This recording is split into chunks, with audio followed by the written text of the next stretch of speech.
Right, well, it's absolutely lovely to be with you all this evening on the 3rd of January 2018 as we're going to look back at 2017. And surely it's been an amazing year, hasn't it, as we look at the things that have happened during 2017 in relation to God's plan and purpose, in relation to His Word. And it puts us on the very brink of the Lord Jesus Christ returning. Do you think that as we see the things happening? You know, Jesus truly now is at the door, and we are almost stood on the edge of the promised land, and we can almost glimpse it now. I'm walking down the street. It's constantly now in my mind that we're almost there. The dramatic events that have happened in 2017, especially I think in the last sort of few months of 2017, really are things that we've been long looking for, haven't they, in terms of looking at Israel and looking at Jerusalem. So what we're going to do this evening, we're going to look at three things. And the three things that we're going to look at this evening are all to do with Israel and a lot to do with Jerusalem. The talk that we do next week, on Wednesday, God willing, we'll look at everything else, okay? But there's so much happening with Israel and so much happening with Jerusalem. I wanted tonight just to spend all of our time, if you don't mind, with us focusing on that. So next week we'll look at the events perhaps in Europe and the events in Russia, the events in Iran, and so on and so forth. But there's so much happening in relation to Israel, it just instantly filled up the whole evening. So there's three things that we're going to consider this evening in the light of 2017. And the first thing is that we're going to look at 4 amazing anniversaries that happened in 2017, 3 of which were headline news around the world. So these aren't just headlines for us reading the Bible, they were headlines around the world. And we're going to consider those amazing anniversaries first of all. Then what we're going to do is consider Jerusalem. And we all know that President Trump made an announcement in December about Jerusalem. But it's not only that we're going to consider, because before he made that announcement, there were announcements made prior to that, which were not very much reported in relation to Jerusalem. And there's also been quite a number of announcements in relation to Jerusalem post President Trump's announcement as well. So we're going to have a look at all of those and see the remarkable significance of, well, all of them. And the last thing that we're going to do, I've called it looking at Israeli airstrikes. Really what I'm saying there is that we're going to have a look at the end at Israel's position in relation to the surrounding nations, and especially in regards to Syria, because things are really starting to build up some tension there between Israel and her surrounding neighbours. So those are the key headlines, if you like, of what we're going to look at. Hopefully this isn't disappointing you, but that's where it's ended up. So we're going to start looking at a particular anniversary. And before I just tell you a little bit about the anniversary, just to sort of set the scene, I guess, and that is, of course, that Israel as a nation in the last century was recreated on planet Earth. Israel as a nation ceased to exist as a nation back in AD 70. So that's nearly 2,000 years ago, when Titus sent in the armies, the Roman armies, and they destroyed the temple that was there, and the people of Israel were scattered throughout the whole world, and that remained the situation until the 20th century. And Israel was created once again on this earth. And the reason I mention that is that the anniversaries, the 4 of them that we're going to look at, that all occurred in 2017 as major anniversaries, that were recognised as major anniversaries on headline news, are all in relation to the recreation of Israel on planet Earth. And they came one after the other, after the other, after the other. And after all of the anniversaries had happened, and not until they had all happened, was there a pronouncement about Israel, about Jerusalem. So the first anniversary that happened in 2017 was on the 5th of June. And on the 5th of June, the world, and I do mean the world, remembered the 50th anniversary of the Six-Day War.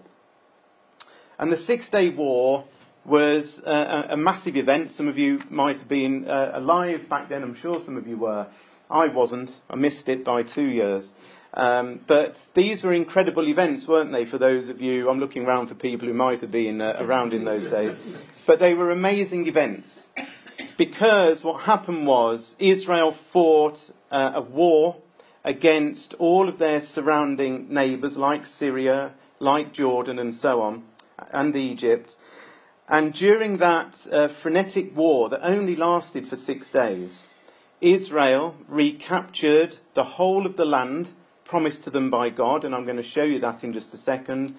And they also very significantly recaptured Jerusalem. But we'll look at that a little bit more in just a second. But here is one particular news clip over in America who were reporting themselves about this remarkable 50th anniversary. Monday marks the 50th anniversary of the beginning of the June 1967 Six-Day War, fought between Israel and several neighboring Arab nations. The swift Israeli victory was total, but no one knew at the time, and in the war's aftermath, that many of the dividing lines struck would define relations in the region for the ensuing 50 years. Former NewsHour correspondent Terrence Smith reported on the war then for the New York Times, and he remembers those historic days for us now. The Six-Day War between Israel and her Arab neighbors began 50 years ago, shortly after dawn on the hot, dry morning of June 5th, 1967. In the course of 6 frantic days, Israel decimated the armies and air forces of Egypt, Jordan, and Syria, and redrew the map of the Middle East. The war created a stalemate between Israel and the Palestinians in Jerusalem and the West Bank that persists to this day. Now you notice he said there that the map was redrawn in 1967. Let me just show you what actually happened. So here is a map of Israel, and before 1967, this pale area that you can see, a funny sort of shape here, it's only about 12 miles across this bit of land here. Israel was an extremely narrow country. Basically, everything in white there, that is the land that Israel had as a nation from about 1948 when it was created up until 1967. In the 1967 Six-Day War, Israel captured this part here in blue and also captured the Gaza Strip over here, and so therefore expanded their territory sort of quite significantly at that point. And at that point, very significantly recaptured the whole of Jerusalem, which we'll just have a look at in just a second. But here's something amazing. Well, I think is amazing. You see that map there? Keep that map exactly in your mind. Now watch this. This is precisely the land that God promised to Israel, to the people, in Deuteronomy chapter 34. This is the exact land. And I've scanned this in as a map out the back of my Bible. So in Deuteronomy 34, when you go and read it, God says, here's your northern border, here's your eastern border, here's your southern border, here's your western border. The western border is clearly defined by the sea. You can't really push it out further, can you? And that is exactly the land that God promised to the tribes of Israel. Exactly. And here we are in 1967, following that war, with Israel almost to the square inch, occupying now the exact land that God said that they would occupy one day in the future. Because look at this. In Ezekiel chapter 11, verse 17, we read, "Therefore say, thus saith the Lord God, I will even gather you from the people and assemble you out of the countries where you have been scattered, and I will give you the land of Israel." He didn't say, "I'll give you 50% of it, I'll give you 20% of it." He said, "I will give you the land of Israel." And the definition of the land of Israel is in Deuteronomy 34. Ultimately, there's a much greater Israel in the future that's far beyond this particular map that we see here. But the land that they were initially promised in Deuteronomy 34 lines up identically to what they have now. And so therefore, what an amazing fulfillment in 1967. And the world remembered it on the 5th of June. Now, I also mentioned about Jerusalem, yes? Now, this is a map of Jerusalem, and in the Six-Day War, Israel controlled this bit in orange here. So this was the part of Jerusalem that Israel controlled up to 1967. And the white bit here is the rest of Jerusalem, which they did not control. And in the Six-Day War, they pushed out and they took over the whole of Jerusalem. And for the first time in 1,897 years, Israel controlled the whole of Jerusalem once again. Now, the interesting thing is here, I don't know whether you can see this tiny little square here, and it says in there, Old City. This is the walled part of this is the original Jerusalem. This is the Jerusalem that you'll see in the back of your Bibles in maps that's got a wall all around it. And it's split into quarters, the Jewish quarter and the Armenian quarter and so on. And that's this little bit here. Now you notice, before the Six-Day War, it was on the Jordanian or Palestinian side of the border. And this is the bit that everybody is so sensitive about. They're sensitive about all of this, but it's this old city that is really the jewel in the crown. And that is what Israel took in 1967. And we're going to look and see what other anniversaries cropped up in relation to this particular spot. And of course it's in here, just in the corner over there. You can just about perhaps see it. There is the Dome of the Rock. That's inside the old city of Jerusalem. So Israel in 67 pushed forward and took the whole of Jerusalem. So there's this anniversary. It's on the BBC, it's on CNN, it's on all the news channels. It's the big anniversary. The next anniversary I'm going to show you, I couldn't find reported on mainstream news. But it's an anniversary of a significant kind all the same. And that's this one. On the 29th of August in 2017, it was the 120th anniversary of the Zionist conference, the very first Zionist conference that Theodor Herzl, there on the screen, organised in Sweden. In Switzerland. And he got all these Jewish people together and basically said, look, we need our own home. We haven't got our own land. We're scattered throughout all the countries of the earth. We need to establish our own land. And that's what Zionism is. It's about the creation of a homeland for the Jews. And that happened on the anniversary of that was on the 29th of August, the 120th anniversary. But then we came to another anniversary, and this was reported not only in this country, but again throughout the whole world. As far as I could see it, it was headline news in Iran, for instance, headline news in Australia, headline news here. And this was the 100th anniversary of something called the Balfour Declaration. And the Balfour Declaration, this is it, that's all it is, a pretty short letter written by Lord Balfour, said something quite interesting. The Balfour Declaration was written by Lord Balfour, and he was a cabinet minister of the British government back in 1917. And in 1917, he, as the Foreign Secretary in effect, wrote to the head of the Zionist movement, Lord Rothschild at that point, and said to him that Britain views with favour the establishment in Palestine of a national home for the Jewish people. And you might say, well, so what? Britain might have written a short letter about that. Do we really care? Well, yes, because at that point in 1917, Britain wasn't some little backwater country. Britain ruled the world.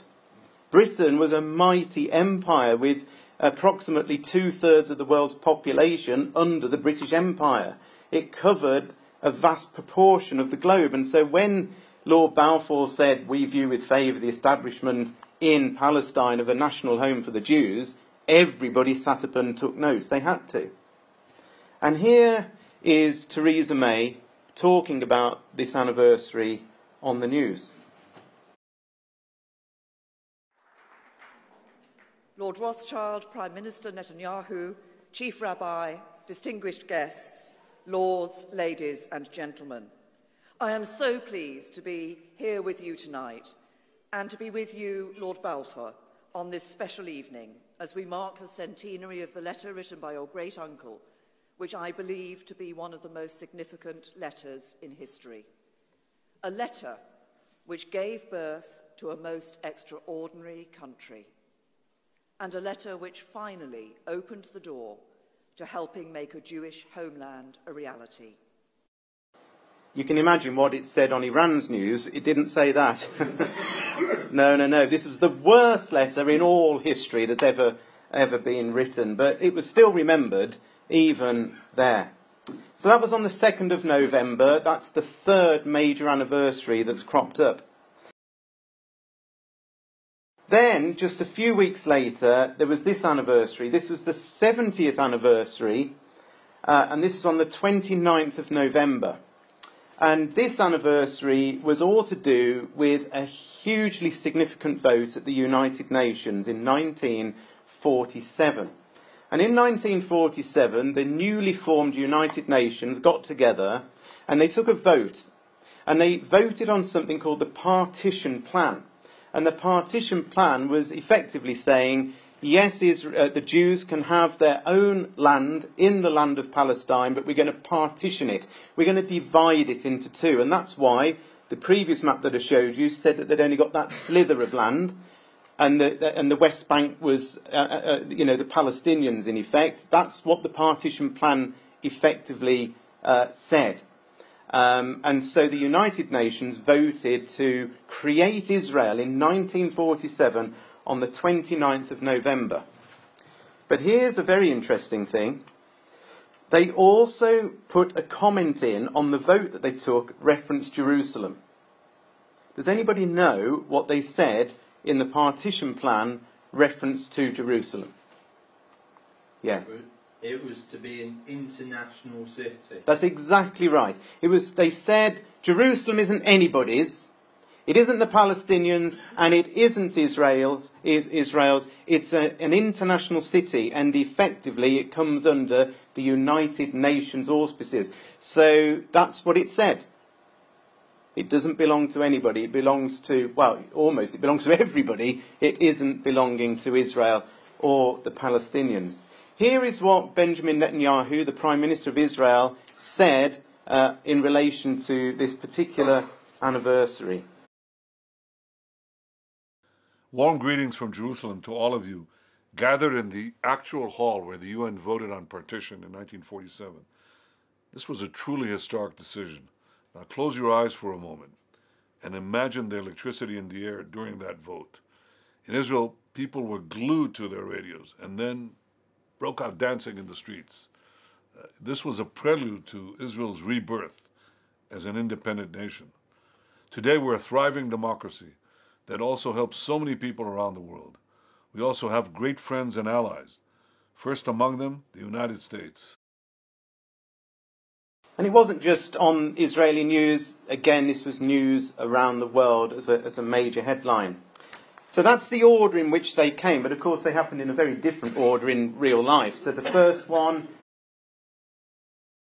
there's the Zionist conference in 1897, there's the 120th anniversary. That is the very beginning of when Israel was going to be created. There's nothing really before 1897. Martin Gilbert, who's written a wonderful book on the recreation of Israel starts the whole story with the Zionist conference in 1897. That's where it all began. And then we got the Balfour Declaration, as we've said, that was Britain as the empire controlling that part of the world, saying, actually, we view with favour the establishment of a nation of Israel in Palestine. In 1947, there's the 70th anniversary of the UN saying, actually, yes, we're now going to vote in favour of the creation of Israel in Palestine, and also, though, Jerusalem must be international.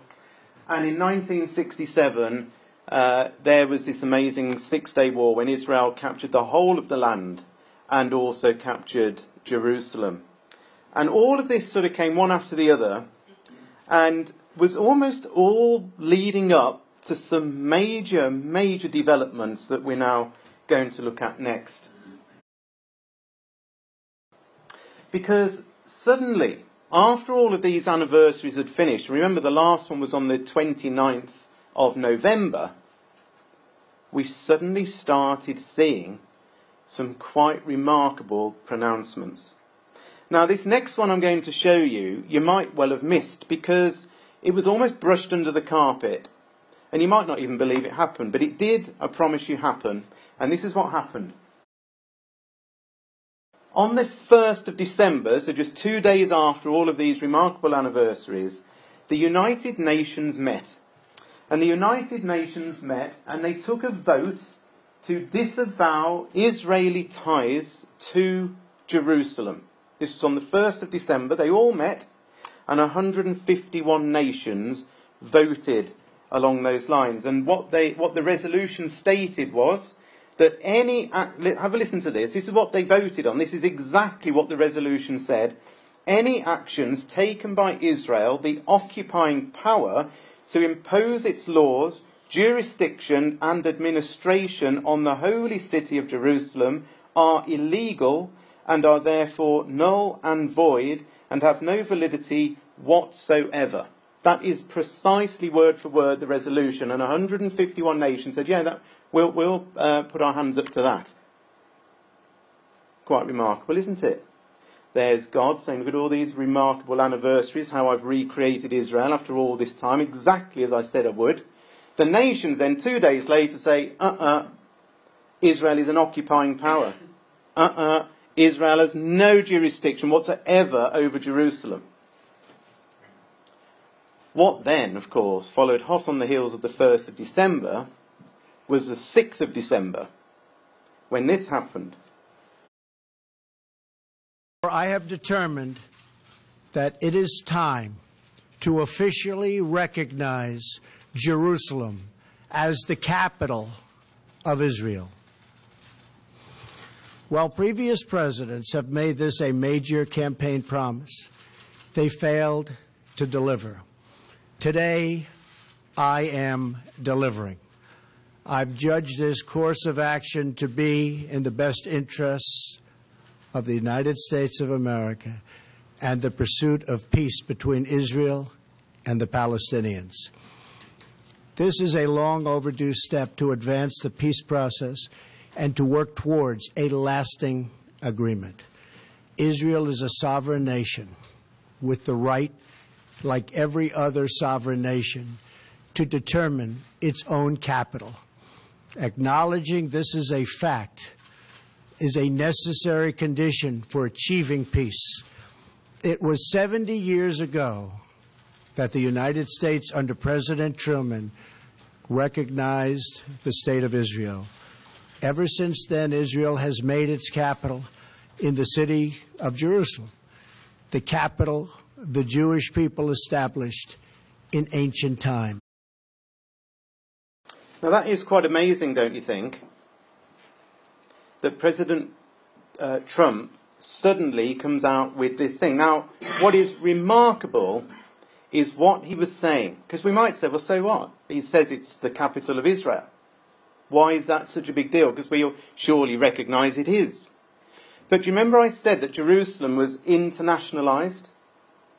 And since Israel was created 70 years ago by the vote in the UN, every single solitary nation on earth, apart from Israel, has followed that line. Not one single solitary nation in 70 years has ever said that Jerusalem is the capital of Israel. They've all towed the line. Every last one of them. And suddenly, out the blue, President Trump announces that the status quo that has remained in place for all these 70 years has now changed. And I will recognise Israel not as an international city anymore, or not even part of a future peace agreement. Well, he does say part of a peace agreement, but I'm actually saying, he says on behalf of the whole of the United States, that Israel has a capital city and it's Jerusalem, and the status quo changed. And like a very small boulder that's starting to roll down the hill and gather speed and dislodge more and more things, so that announcement, as I'm going to show you, has started doing exactly that. But I want to show you something even more amazing. On the 29th of November 1947, as I've already told you, the UN voted to create Israel but internationalise Jerusalem. And for 70 years, every nation on earth stuck with that. On the 6th of December 2017, the USA became the first nation on earth to, outside Israel, recognise Jerusalem as Israel's. But of course, these are Gregorian dates. These dates, the 29th of November, Pope Gregory made this up. God doesn't work, believe it or not, to the Gregorian calendar.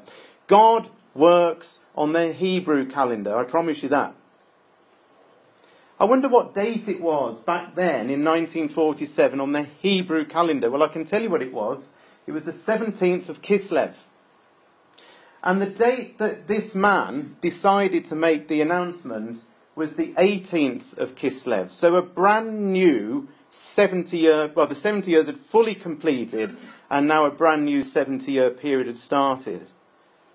Now, I find that quite amazing. I don't know if Donald Trump had actually sat down and worked out Hebrew dates or not. I somehow doubt it. But what I want to show you now is that I actually think this whole sequence of events is prophesied in some detail in a particular prophecy that perhaps we don't look at very much. But it's a prophecy in Zechariah chapter 1.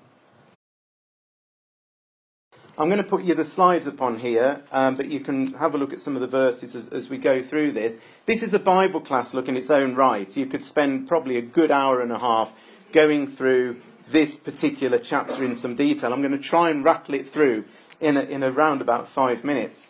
Effectively, Zechariah chapter 1 is a symbolic prophecy. It's a prophecy about a particular angel called the angel of the Lord, who is in amongst some myrtle trees, which is symbolic of Israel. So there's an angel of the Lord that stood in amongst some myrtle trees in Israel. And what happens is, there's these other angels that are riding different coloured horses, red horses and dappled horses. Anyway, they're riding, and they're going, it says, around the whole earth. And after they've been riding around the whole earth, the Bible says, Zechariah 1 says, that they come back in and they report back in to the angel of the Lord. And they basically tell this angel that's waiting in Israel, they give him a report.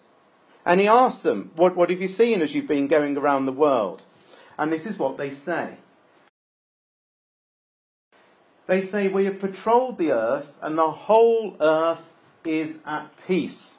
Right, so the whole earth is at peace. And then the angel of the Lord said, Lord Almighty, how long will you withhold mercy from Jerusalem and from the towns of Judah, which you've been angry with these 70 years? So there's this 70-year period, you see, that has been happening. And these riders have gone round and said, look, there's been peace. Everything's been at rest, say some versions, for this 70-year period. And the angel is saying, well, is it going to just keep going on like this? And this is the response. Then the angel who was speaking to me said, proclaim this word, and this is what the Lord Almighty says. I am very jealous for Jerusalem and Zion. I am very angry with the nations that feel secure. I was only a little angry, but they went too far with the punishment. Therefore, this is what the Lord says. I will return to Jerusalem with mercy, and there my house will be rebuilt, and the measuring line will be stretched out over Jerusalem, declares the Lord Almighty. So at the end of this 70-year period, when everything's been at peace, or so-called peace, I mean, there's never total true peace, is there? But the angels reported in saying, look, there's peace for 70 years. At the end of this 70-year period, God says, look, I am now jealous for Jerusalem. I am very angry with these nations who think they're all secure and are at peace. And I think they've gone way too far with the punishment of my people. And I'm actually going to measure Jerusalem. I'm actually going to start my plan of ultimately rebuilding my temple, says the Lord Almighty. Now look, we know all of these things in Zechariah 1 were initially all about Babylon and the original scattering of Israel and taking off there. I'm saying to you there's a latter day fulfillment going on here. Because look at what it says in verse 19 of Zechariah 1. Then the Lord showed me 4 blacksmiths. What are these men coming to do, I asked. And the angel replied, these 4 horns, these nations, scattered and humbled Judah. Now these blacksmiths have come to terrify those nations and throw them down and destroy them. So you see, what's happened is, there's some nations, as it says there, that there's these, it says there's 4 horns, so you might say perhaps there's 4 nations, but it says these nations are going to be terrified and thrown down and destroyed at the end of this period of time. So you've had 70 years of peace. Now I'm interested in Jerusalem again, and actually these symbolic blacksmiths are going to come and destroy those very nations because they punished Israel too much 70 years ago. So what we've got here is that we've got Jews being severely persecuted, Israel being severely persecuted 70 years before. A 70-year pause goes by, and at the end of the 70 years, God decides to begin the judgment of the nations. He does judge them, he sends in his blacksmiths, and effectively, from that point on, at some point post this, the temple is rebuilt in Jerusalem.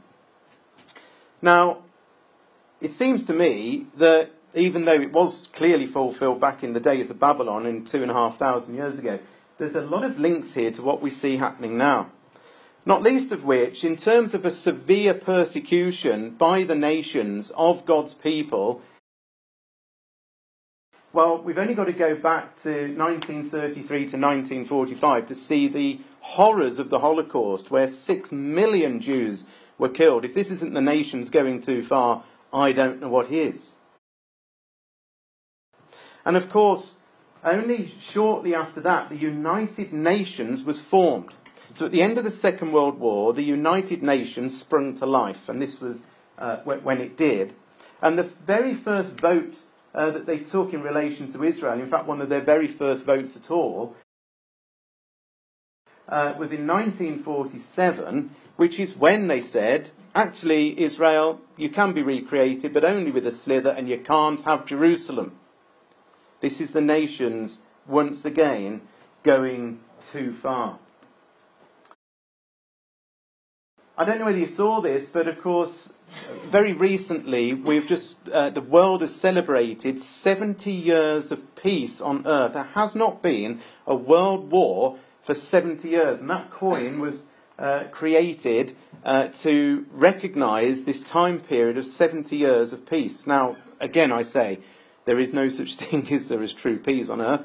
There's been all sorts of wars, the Iraq War and so on, but there hasn't been anything like a world war. And so that's why we've got this coin that commemorates the 70 years. But the 70 years from the prophecy point of view is taken from Israel's standpoint, because the angel of the Lord was stood in amongst the myrtle trees, which are native trees of Israel. And the 70 years, as I've shown you, started ticking when the nation said you can't have Jerusalem. And 70 years to the actual day, this man, as this newspaper said, has lit a fuse. And I believe from this very point on, the judgment of the nations will begin. The whole thing will start crumbling and the peace will fast come to an end. Here's what's happened just in the last few weeks since Trump made his announcement. On the 18th of December, so this is just a few weeks later and only a few days ago, the US was hauled into the Security Council where it had to use its veto because everybody on the Security Council, of which there are 15 nations, this is the first veto of America at the Security Council where all the other nations on the Security Council said, Trump, you've done it wrong. We are against what you've said in relation to Jerusalem. And so America, out of all the nations on the Security Council, had to use its veto to stop Trump's decision being overturned. On the 21st of December, because it failed at the Security Council, it then goes into the United Nations General Assembly. The laws passed there are not binding. But you can see what happened there. 128 nations voted overwhelmingly to condemn Trump's Jerusalem decision. So now the United Nations, in the space of a few weeks, have voted twice in relation to Jerusalem. On the 25th of December, Guatemala, of all places, suddenly announces, we are going to move our embassy to Jerusalem. And they announced again yesterday, saying our decision on that is final. We are absolutely moving our embassy to Jerusalem. We think, Guatemala? I had to look it up. Where's Guatemala? It's South America. Now, why would they, of all nations, suddenly say that we're moving our embassy to Jerusalem? They've never really said much about it before. Well, of course, Guatemala is heavily dependent on US aid. And what many of the newspapers are saying is that President Trump is putting almighty pressure on bringing nations into line by saying to me, you still want to receive our billions of dollars in aid, you back me on this, otherwise it's stopping. He's been saying that all week, actually, in reference to the Palestinians. You don't back me, you're not going to talk to us, we pay you more money than anybody else, we're going to stop it. So he's using Jerusalem as our whole sort of political football now. Iran, on the 27th of December, voted to declare that Jerusalem was the everlasting capital of Palestine. So all of a sudden, everybody is now voting on Jerusalem. You can't tell me this isn't significant. Now, you might say, and some people have said this to me, and if you look at things in America, the evangelicals in America think Trump is some angel descended from heaven. They are applauding him, how wonderful Trump you are. And I don't see him in that guise whatsoever. You know, it's sort of a difficult one because clearly he has announced something very positive about Jerusalem by calling it Israel's capital. But you know something? He's made the biggest hash of it that he ever possibly could. Because he hasn't just said that that Jerusalem is Israel's capital. He's actually said in his speech quite a bit more. And he started talking about the Temple Mount. And you know something? I don't know whether you heard his speech, but the very second that he then started talking about the Temple Mount being the Muslims, he struggled to speak. His speech went slurred. He was practically unable to finish the speech. In fact, he was slurred so much that many people were saying, did he have a mini stroke while he was speaking, or has he got the onset of Alzheimer's like his father had? Just have a listen to this. Now, remember how crystal clear he was up until to the point that he got to the bit where he's talking about the Temple Mount. Just have a listen to this.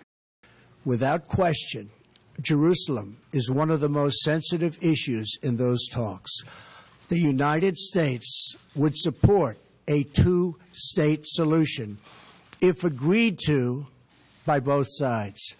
In the meantime, I call on all parties to maintain the status quo at Jerusalem's holy sites, including the Temple Mount, also known as Haram al-Sharif. So today, let us rededicate ourselves to a path of mutual understanding and respect. Let us rethink old assumptions and open our hearts and minds to possible and possibilities. And finally, I ask the leaders of the region, political and religious, Israeli and Palestinian, Jewish and Christian and Muslim, to join us in the noble quest for lasting peace. Thank you. God bless you. God bless Israel. God bless the Palestinians. And God bless the United States. Thank you very much. You could hardly finish it. And the remarkable thing is, of course, that all those things that he went on and said showed his complete and utter lack of understanding as to what this is all about. He's using Jerusalem as a whole political football and saying, well, actually, the Temple Mount, well, yes, the status quo should remain in place. In other words, that should be purely for Muslims. And actually, if it comes to it, then there should be potentially two states and the land divided again. And so looking at it from, say, God's point of view, would God be happy with this speech? Of course not. He's managed to wind up the angelic beings and God himself and the Lord Jesus Christ and rile up the whole world in one speech. The world didn't end the next day after this speech. It doesn't necessarily feel like we've suddenly hit world war, does it? But here's how I see it. I see it like this. That just as the Titanic, as it sailed, crashed into that iceberg over here, it didn't instantly sink. In fact, many people, they felt the juddering for a second and it stopped. And most people carried on eating and drinking and dancing, totally unaware that actually the damage had been done. There was a hole in the side that meant a mathematical certainty that from that point on that ship would sink. And President Trump, driving the kingdom of men as one of the main leaders, thought he could swerve around Jerusalem and somehow create peace. And he hasn't. He's crashed straight into it and put a massive gash down the side of the world's kingdoms. And the whole thing at some point is going to sink. And from this point on, I don't believe that we'll ever get back to a status quo. And that actually we're going to see conflict coming very, very quickly. Now, we read together in Zechariah chapter 12, and maybe your Bibles are open there, but if they're not, please have a look at this, because quite clearly, Zechariah 12 is so poignant to these things that we're talking about today. So in Zechariah 12, we read that God says, I will make, in verse 2, Jerusalem a cup of trembling to all the people round about, when they shall be in the siege, both against Judah and against Jerusalem. And in that day I will make Jerusalem a burdensome stone for all people. All that burden themselves with it shall be cut in pieces, though all the people, of the earth be gathered together against it. Now let me just explain a couple of things here, because we've read this hundreds of times, and I guess I have as well, and I suddenly, when I was looking at this, thought, wait a minute, we've got two descriptions here. We've got Jerusalem is a cup of trembling, and we've got Jerusalem is a burdensome stone. What does it mean when it says Jerusalem is a cup of trembling? And what you find is, when you look at the word trembling in the original Hebrew, it literally means to reel around as if you're drunk. And in fact, a lot of modern versions do say it's they put reeling instead of trembling. This isn't trembling out of fear. This is reeling about as if you're drunk. In other words, Jerusalem, to certain people, is going to make them drunk. Now, we all know what happens, don't we, when people have too much to drink? They act in pretty bizarre ways. Somebody that could be perfectly normal one day, if they've had way too much to drink, can act in a very strange way and do very outlandish things. Not least of which, as we see on the streets of this country on a Friday night, or most nights probably, is violence. People go crazy. So that is the one thing that happens, is some people who literally go crazy. They act drunkenly over Jerusalem. And then we've also got Jerusalem becoming a burdensome stone. This is quite different. These people here, and I'll show you in a minute, they're two different sets of people. But here we've got Jerusalem is a burdensome stone. And what these people are trying to do is lift it. They're trying to move this great big heavy stone. And effectively what happens to these people who burden themselves with it, they are all cut in pieces. Now, I'm sort of intimating here that there's two sets of different people involved in these verses. And here's why I say that. Watch the screen here, okay? This is the same two verses. Behold, I will make Jerusalem a cup of trembling unto all the people round about. And this one says, I will make Jerusalem a burdensome stone for all people. It doesn't say round about, it just says all people. Now, why does it say that there is Jerusalem becomes a cup of trembling for all people round about? And why does it miss out the roundabout here? What does the word roundabout actually mean? Well, if you look up in other translations, the New Living Translation says, instead of roundabout, it says nearby. If you look at NIV, it says surrounding. If you look at the King James Version, it says roundabout. If you look at the New King James Version, it says surrounding peoples. And if you look at the RSV, it says peoples roundabout.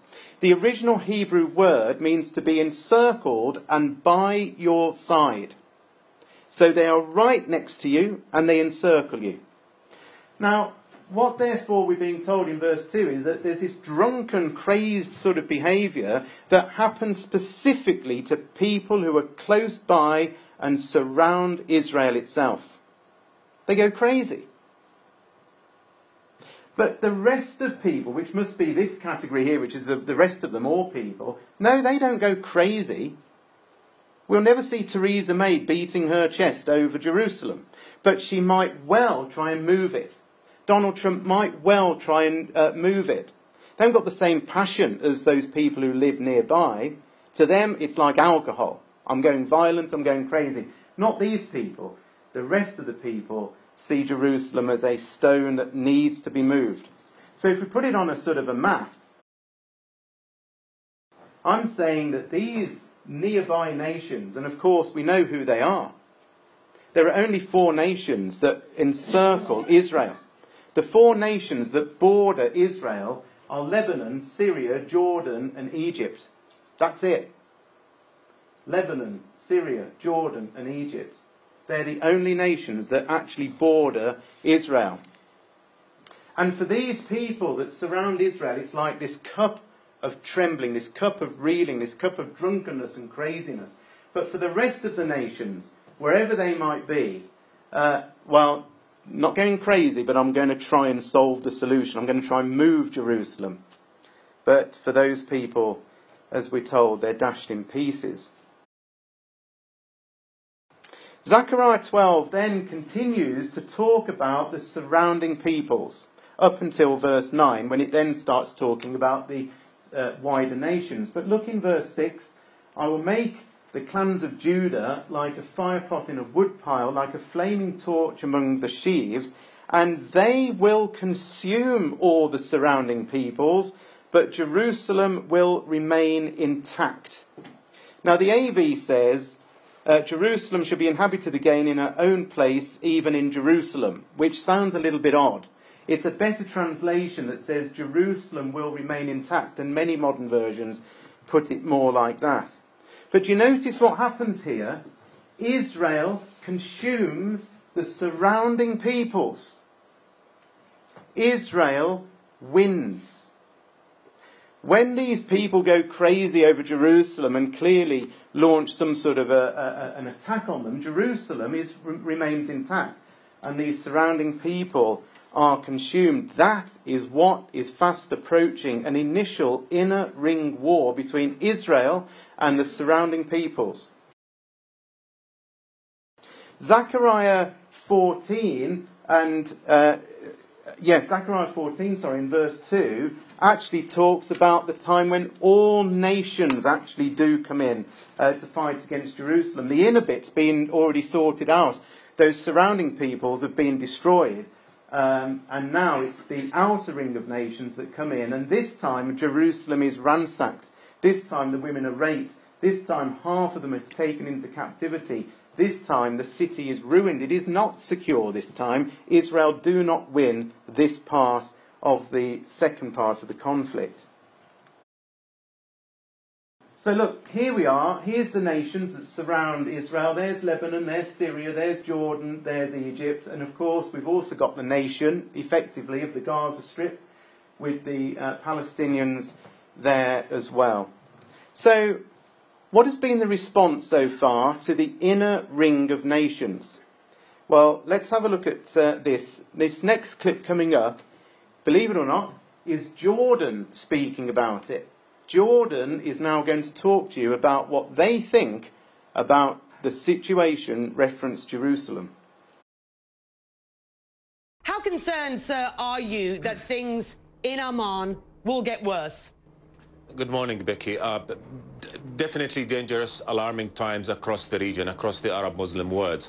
We're extremely concerned about the consequences of this dangerous decision, not just in Jordan, across the Arab-Muslim world. No issue is more sensitive to Arabs and Muslims and Christians than Jerusalem. No issue is more potent in terms of its ability to rally public opinion. So people are angry, people are outraged. We're all disappointed with this decision. Again, the consequences are going to be extremely difficult for all of us. And not just in Jordan, everybody in the Arab, Muslim, Christians, Muslims, everywhere. Jordan, of course, controlled the holy sites and still does to some extent in Jerusalem. So Jordan's got a fair bit to say about Jerusalem. But what about the wider nations? What have they said since Trump's announcement? Haberlerle ilgili üzüntülerimi bir kez daha ifade etmek istiyorum. Kudüs, Sayın Trump, Müslümanların kırmızı çizgisidir. Rivolgere un accorato appello affinché sia impegno di tutti a rispettare lo status quo della città in conformità con le pertinenti risoluzioni delle Nazioni Unite. By announcing that he's declaring war in the Middle East, he's declaring war against 1.5 billion Muslims, hundreds of millions of Christians. I have consistently spoken out against any unilateral measures that would jeopardize the prospect of peace for Israelis and Palestinians. Jerusalem is a final status issue that must be resolved through direct negotiations between the two parties on the basis of the relevant Security Council and General Assembly resolutions, taking into account the legitimate concerns of both the Palestinian and the Israeli. So you see how the wider nations out here say we've got to just negotiate, we've got to move it, we've got to sort it out. Those close to it are all crazed up. And that's precisely what Zechariah 12 verse 2 and 3 say. What's happened since then? On the 19th of December, the Pope has gone to Jordan, actually gone to see him, amid, as it says, rising tensions in Jerusalem. So the Pope is trying to sort of sort things out here in a rapid way, because he can see, as can we all, how this could deteriorate. And the reason he's gone to Jordan is because of Jordan's link straight into the holy sites of Jerusalem. And here's the Daily Express, World War III. Will World War III break out over Donald Trump's Israel-Jerusalem decision? It's not every day that we see a headline, is it, that says is World War III going to break out over Jerusalem?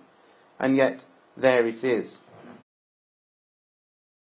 So, hopefully I've sort of shown you that the clock, the prophetical clock has ticked here and has reached a point. And from here on in, we might now well see some dramatic things unfold. So just going back to this just for the last few minutes, there is a prophecy in the Bible that talks about exactly these surrounding nations that come in and want to destroy Israel.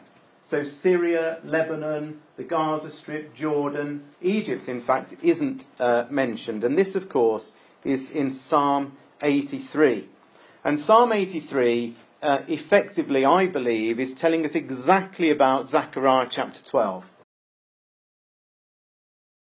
Psalm 83 says, "Keep not thou silence, O God, hold not thy peace, be not still, O God, for lo, thine enemies make a tumult, and they that hate thee have lifted up the head.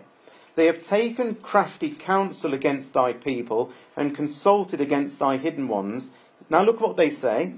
They have said, "Come, let us cut them off from being a nation, that the name of Israel may be no more in remembrance. For they have consulted together with one consent, they are confederate against thee." Now here's the list of the 9 tribes that are mentioned. There's 9 tribes, by the way, and 1 nation. So the 9 tribes are the Tabernacles of Edom, and the Ishmaelites of Moab, and the Hagarenes, Gebal and Ammon, and Amalek, the Philistines with the inhabitants of Tyre, and Asher is joined with them.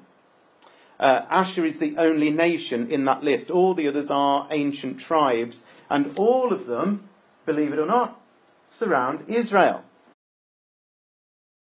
Here is Edom, here is Moab, here is Philistia. Up there is where the inhabitants of Tyre are in modern-day Lebanon. Assyria is Asher, and there's Ammon. They are all surrounding Israel. Here is Jordan, here is the Gaza Strip. It's amazing that it says about the inhabitants of Tyre, because the inhabitants of Tyre is actually the stronghold of Hezbollah.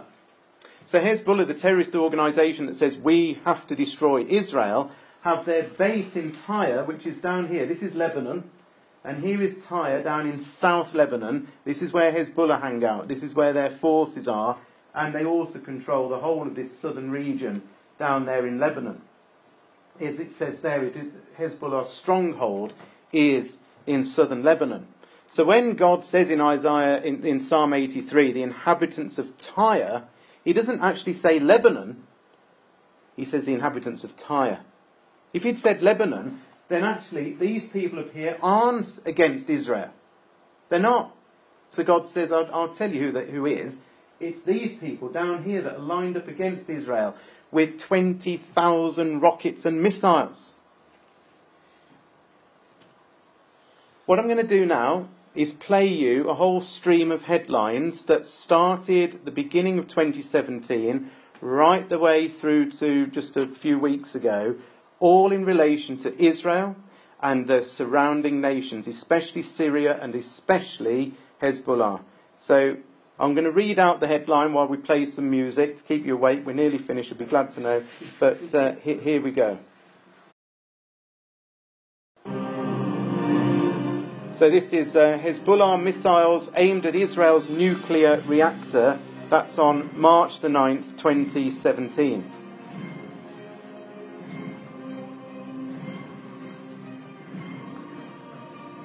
So this was in the New York Post. This was on March the 17th. Syria fires missiles at Israeli warplanes following airstrikes. It's one of the few times that Syria has actually tried to attack Israel. Israel conducts military drill to get ready for the next real war with Hezbollah. That was on the 31st of March, reported in Russia Today. Israel strikes arms depot near Damascus airport. That was on the 12th of April. That was in Reuters.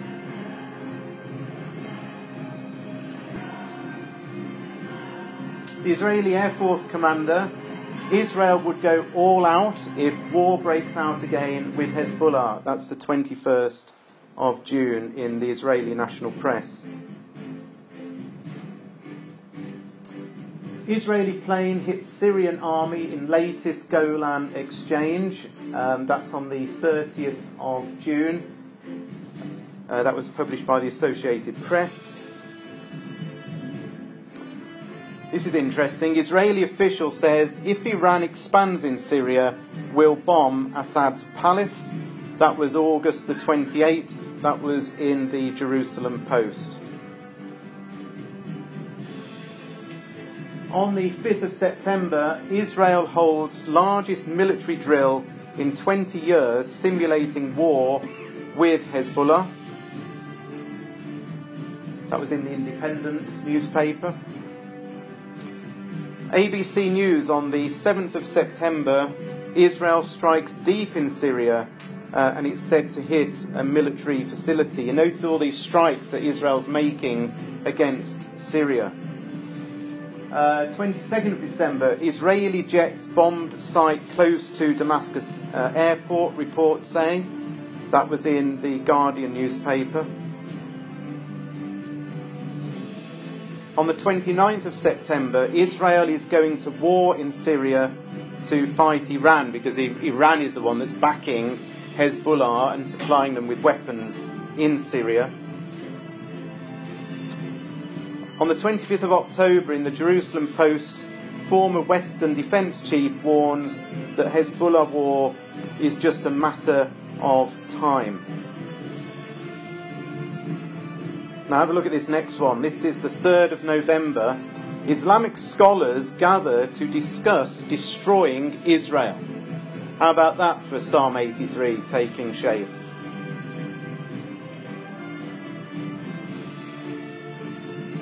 On the 13th of November, in The Guardian, Israel's leadership talks up another war with Hezbollah in Lebanon.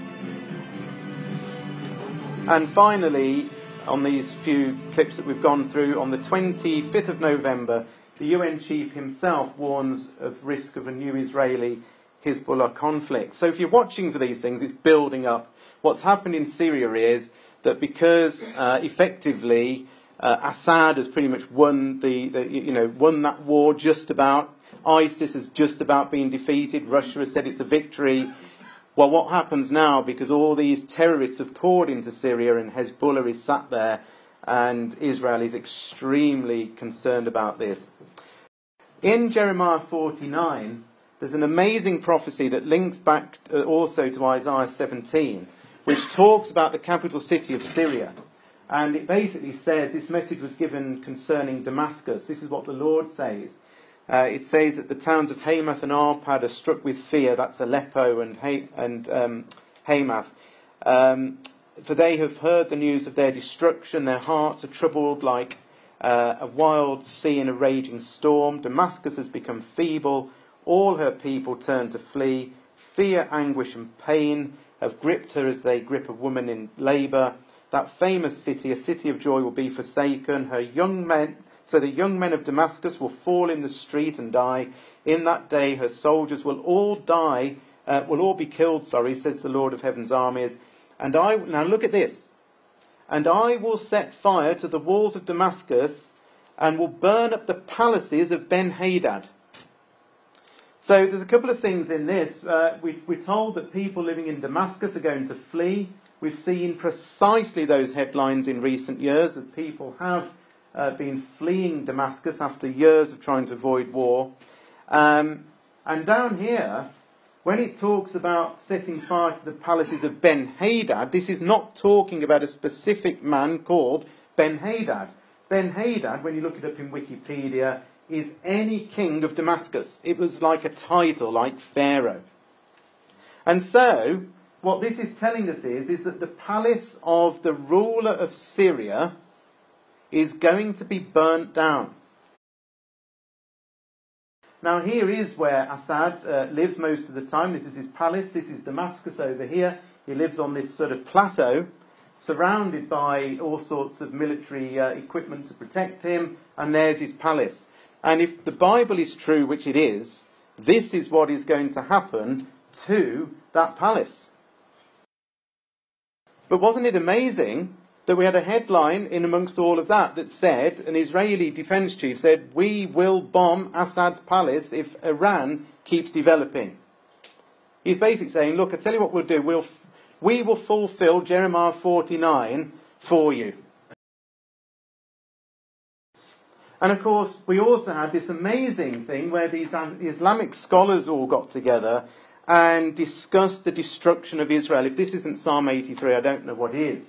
Some 700 Islamic scholars gathered in Beirut in Lebanon this week to mark the centenary of the Balfour Declaration, with a conference discussing the future of the movement to destroy Israel, featuring a message from the Iranian leadership to attendees to keep fighting the Zionist regime. How amazing is that? Jordan has not much been in the news over the last 70-odd years. Well, it has, but not to a great extent. But now look what's happening in relation to Jordan. Jordan is going to get involved. Jordanians continue to protest against Trump's decision on Jerusalem. Jordan-Israeli ties languish in wake of Trump's Jerusalem move. Jordan is going to get sucked in to this conflict. And so just the last couple of slides here, I've shown you this one before in previous years. There are a number of stages to the final judgment of God's punishment, if you like, on the whole of the earth. And it all begins with the first stage. And the first stage is the inner ring war of Zechariah chapter 12, when Psalm 83 and Isaiah 17 and Jeremiah 49 and Zechariah 12 are all fulfilled, when the nearby peoples, listed out in Psalm 83, and there they all are listed there, backed by Syria, the only nation among them, actually come and attack Israel. They do so over Jerusalem, but they're completely wiped out. That Israel wins that war and does so fairly decisively, though Isaiah 17 says that Israel is weakened at that point in the north. Jerusalem survives. There's a great void that's left, and into that void comes the outer ring of nations of Ezekiel 38, i.e. Turkey, Russia, Iran, North Sudan, and so on. These nations all come, and Libya, all come into the void that is left. The return of Jesus in the clouds of heaven happens somewhere here. It has to happen before all of this happens, because when Jesus arrives on the Mount of Olives, here, the judgment has taken place. The judgment has definitely taken place when he touches down in Jerusalem, or arrives in Jerusalem, because the saints are with him. And how can the saints be with him if they haven't been judged? So there is, if you like, Jesus sort of comes and the judgment starts, and then he arrives publicly into Jerusalem at this stage here. But Jesus' return literally is happening any time around here. And in Zechariah 12, it talks about the return of Jesus. It says, they that look upon him shall mourn, and that's in Zechariah 12 before Zechariah 14. We might ask, and we could talk about this later, why is it that Israel is allowed to defeat the inner ring nations here, but why then are they defeated in this cataclysmic destruction that comes by the outer ring of nations? And it's my belief that despite winning this war here, that Israel makes some peace treaty that involves the parting of the land, the dividing of the land against God's will, and despite their victory under huge pressure, that effectively they turn against God, despite having sort of won this inner ring war here. And that's why there is a judgment, because they break the everlasting covenant. If you look about the everlasting covenant, it's about Israel rejecting what God has given them. So let me just play a final little clip here that sort of summarises what's gone on with Jerusalem.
there we go. So next time, if you're here, you might not be here, might be on my own next time. But look, this is what we're going to look at. We're going to look at Russia and the Gulf states and Saudi Arabia and Iran and Europe and North Korea and many, many signs and wonders, as well as all of that happened in 2017. We surely are on the brink of it all, and if we're not on our toes at this point, then whenever would we be? Thank you for listening.